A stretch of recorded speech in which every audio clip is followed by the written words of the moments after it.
Saya Abdul Rahman bin Awang Kecil daripada Bandar Tun Razak. Soalan saya, bagaimana pula dengan proses ijtihad?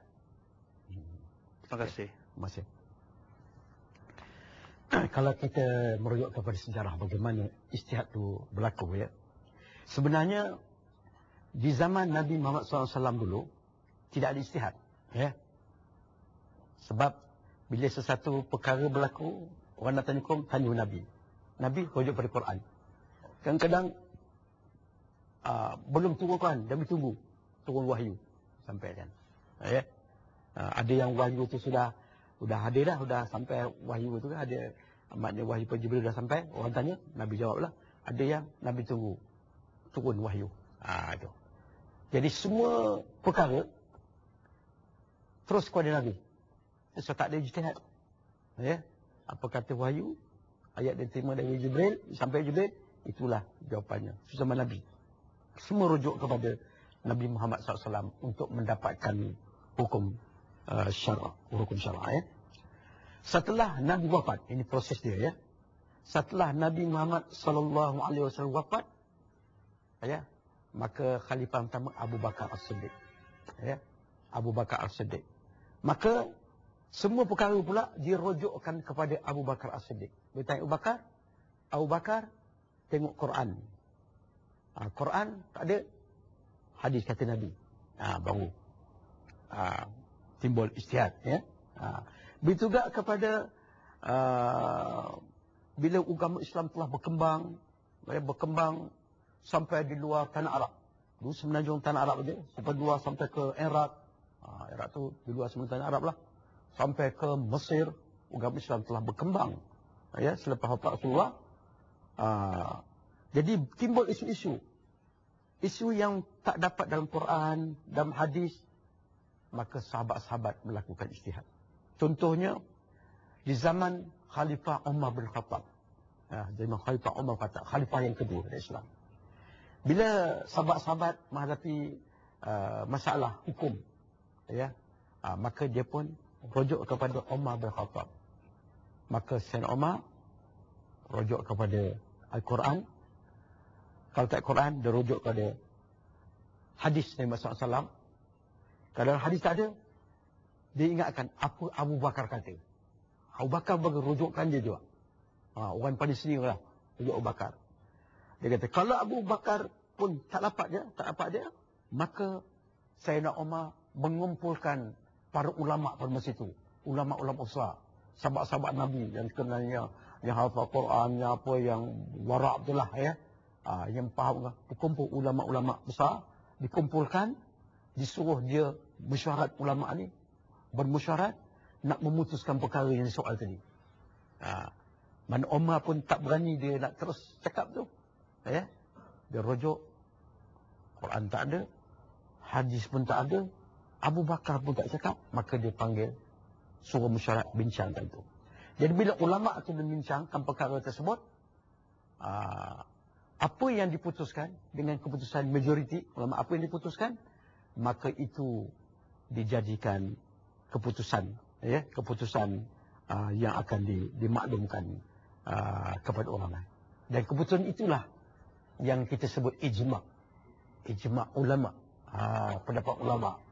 Ya, dan musyarat ulama' ni, ya, Quran tadi, kalau daripada Quran lah. Kalau daripada lisan Rasulullah kan, atau hadis. Kalau ada sebab ini, tak ada sahabat pun tak ada, Abu Bakar tak ada. Apa ulama' musyarat. Musyarat ini, orang ini kata ini alasan ini, berdasarkan ayat Quran ini, berdasarkan Nabi pun dah buat ini, berdasarkan ini, semua tu. Jadi dia buat keputusan, hukumnya sekian.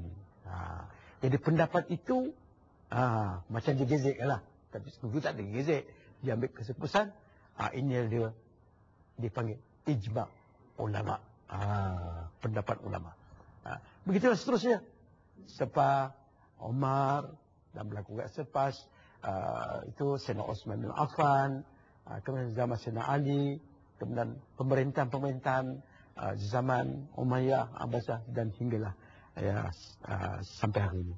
Begitulah cara, ya, orang-orang dulu dia proses ijtihad itu berlaku. Bukan makna ijtihad itu boleh seorang aja fikir, tak boleh. Tak boleh.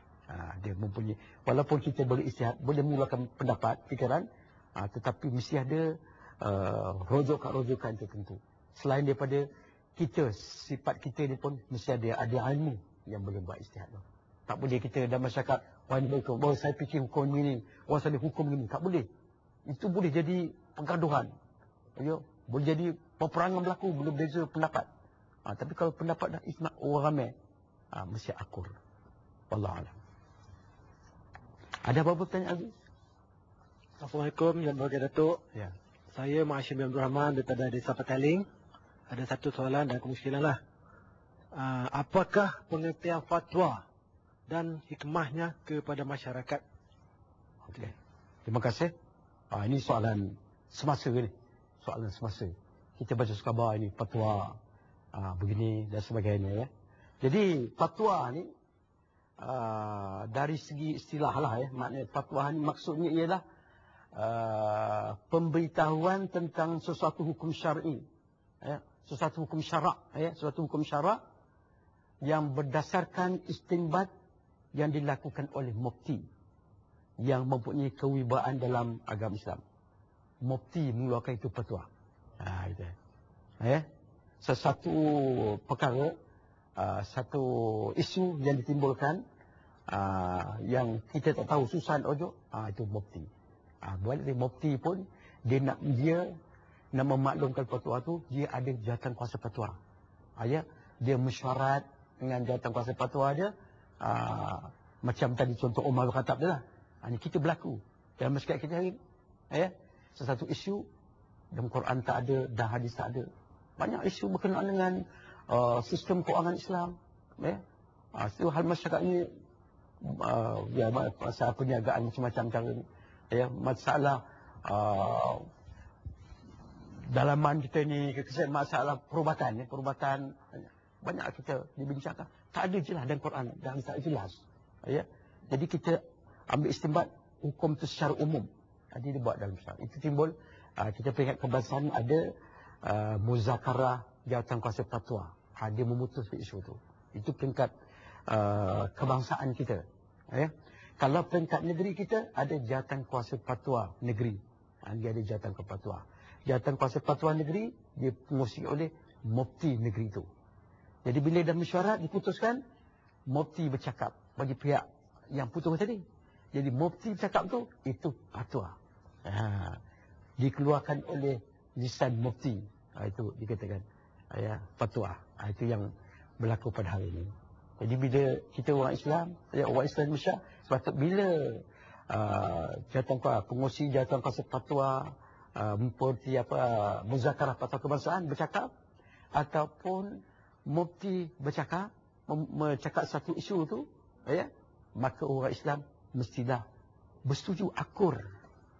Sebab pengurusi katakanlah muzakarah fatwa kebangsaan ataupun mufti dia bercakap setelah dia ambil kira pandangan pendapat daripada ahli-ahli jawatan kuasa mereka.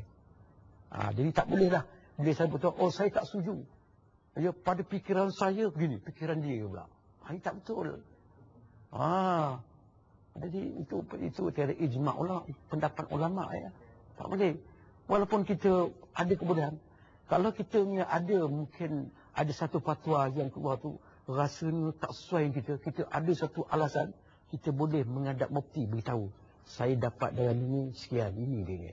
Itu. Jadi mufti boleh dibawa dalam fatwa, dia boleh keluarkan.